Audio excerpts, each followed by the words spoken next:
هل أتى على الإنسان حين من الدهر لم يكن شيئا مذكورا إنا خلقنا الإنسان من نطفة أمشاج نبتليه فجعلناه سميعا بصيرا إنا هديناه السبيل إما شاكرا وإما كفورا إنا أعتدنا للكافرين سلاسل وأغلالا وسعيرا إن الأبرار يشربون من كأس كان مزاجها كافورا عينا يشرب بها عباد الله يفجرونها تفجيرا يوفون بالنذر ويخافون يوما كان شره مستطيرا ويطعمون الطعام على حبه مسكينا ويتيما وأسيرا إنما نطعمكم لوجه الله لا نريد منكم جزاء ولا شكورا إنا نخاف من ربنا يوما عبوسا قمطريرا فوقاهم الله شر ذلك اليوم ولقاهم نضرة وسرورا وجزاهم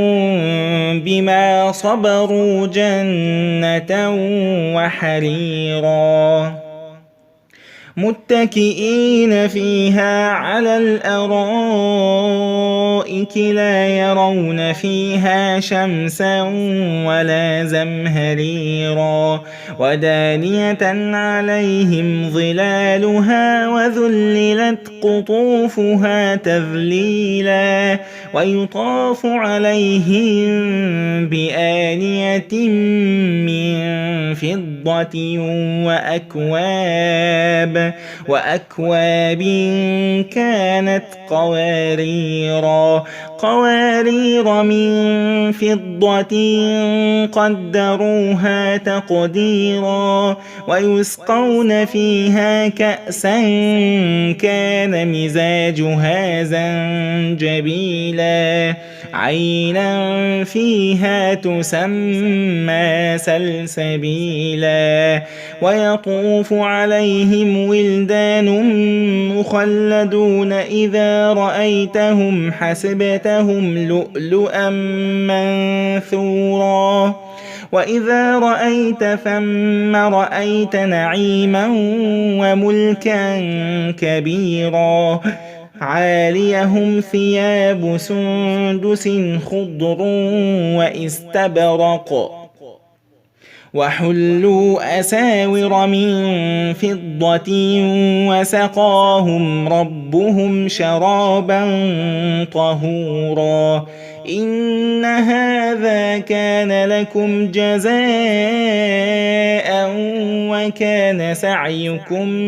مشكورا إنا نحن نزلنا عليك القرآن تنزيلا فاصبر لحكم ربك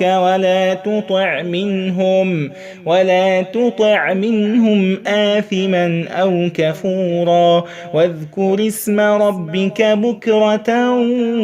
وأصيلا ومن الليل فاسجد له وسبحه ليلا طويلا إن هؤلاء يحبون العاجلة ويذرون وراءهم يوما ثقيلا نحن خلقناهم وشددنا أسرهم وإذا شئنا بدلنا أمثالهم تبديلا إن هذه تذكرة فمن شاء اتخذ إلى ربه سبيلا وما تشاءون إلا أن يشاء الله إن الله كان عليما حكيما يدخل من يشاء في رحمته والظالمين أعد لهم عذابا أليما.